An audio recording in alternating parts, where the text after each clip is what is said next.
வரகரிசி பொங்கல் பண்ணுறதுக்கு நான் இன்றைக்கி வரகரிசி எடுத்திருக்கேன்.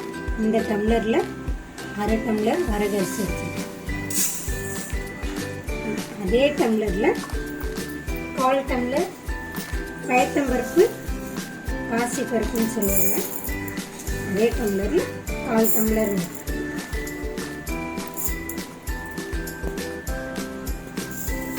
மிக்ஸ் பண்ணி நல்லா வாஷ் பண்ணிவிட்டு வேக வச்சு எடுத்துக்கலாம்.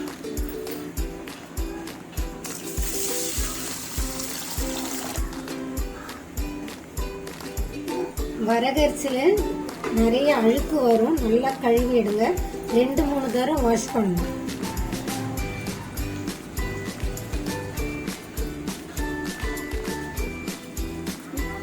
இந்த அளவுக்கு இந்த அரிசியிலேருந்து தண்ணியோட கலர் சேஞ்ச் ஆகும். அதனால் 2-3 தடவை வாஷ் பண்ணிக்கிட்டிங்கன்னா நல்லா. அரிசி கழுவி எடுத்தாச்சு. ஒரு பாத்திரத்தில் நம்ம கழுவின அரிசியும் பருப்பையும் சேர்த்துக்கலாம்.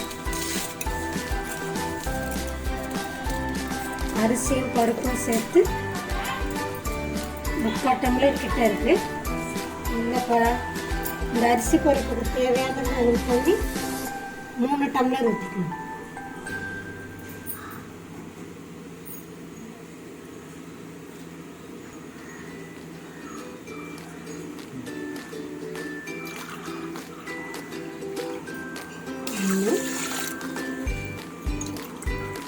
எந்த அரிசியில் அளவு எடுக்கிறீங்களோ அதே டம்ளரில் பருப்பு, தண்ணி எல்லாமே அளவு.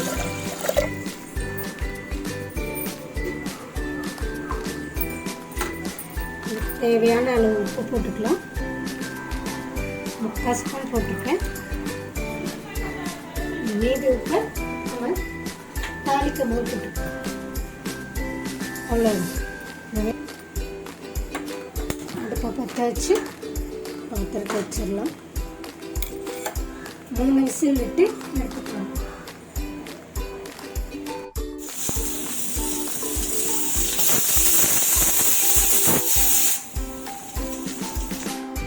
மூணு விசில் விட்டாச்சு. எப்படி இருக்குன்னு பார்க்கலாம்.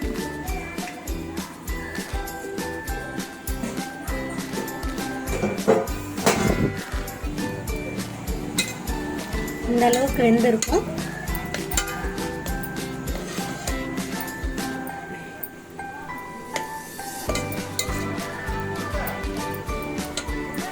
இதுக்கு ஒரு தாளிப்பு கொடுத்து அடுப்பை பற்ற வச்சிடலாம்.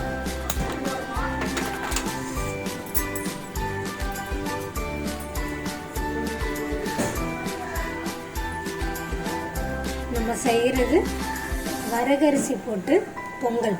இந்த பொங்கல் வந்து டயபெட்டிஸ்க்கும் வெயிட்டை லாஸ் பண்ணணும்னு நினைக்கிறவங்களுக்கும் இந்த பொங்கல் வந்து ஒரு நல்ல ஃபுட்டு.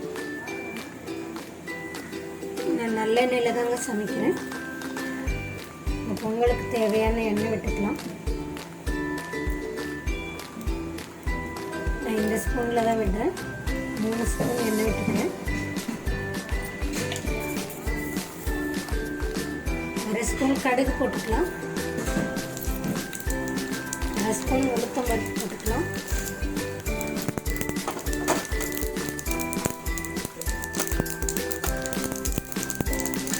இந்த அளவுக்கு மிளகு எடுத்து இடித்து வச்சுருக்கேன்.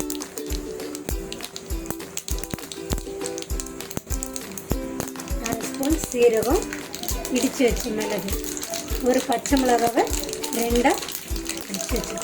அதையும் போட்டுக்கலாம். இந்த டிஷ்ஷுக்கு தேவையான பெருங்காயம் சேர்த்துக்கலாம்.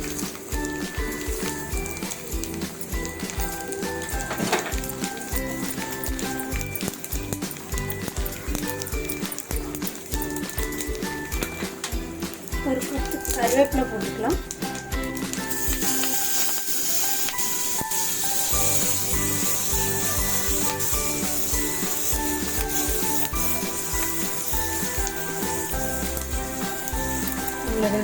அடுப்பு ஆஃப் பண்ணிடலாம்.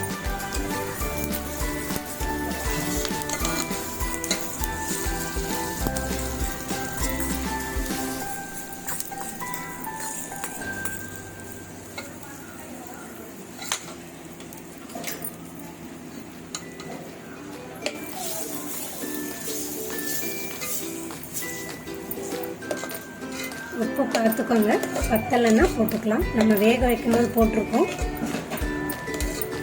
இந்த ஸ்டேஜில் உங்களுக்கு உப்பு எவ்வளோ வேணுமோ அந்த அளவுக்கு நீங்கள் ஆட் பண்ணிக்கலாம்.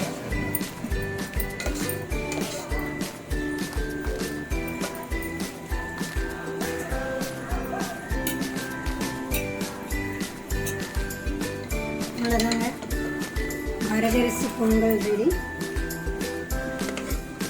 நல்லா மணக்க ரெடி ஆயிடுச்சு. நல்லா தாராளமாக ஒருத்தர் சாப்பிட்லாம்.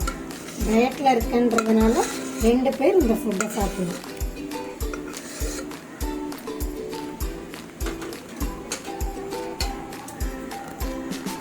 இது கூட வேர்க்கடலை சட்னி, தேங்காய் சட்னி, சாம்பார், அது மாதிரி உங்களுக்கு பிடிச்சதை வச்சு சாப்பிடலாம். இந்த வீடியோ உங்களுக்கு பிடிச்சிருந்தா லைக் பண்ணுங்கள், ஷேர் பண்ணுங்கள், கமெண்ட் பண்ணுங்கள், மறக்காமல் சப்ஸ்கிரைப் பண்ணுங்கள், கூடவே பெல் பட்டனை கிளிக் பண்ணுங்கள். தேங்க்யூ. நெக்ஸ்ட் வீடியோவில் பார்க்கலாம். பாய்.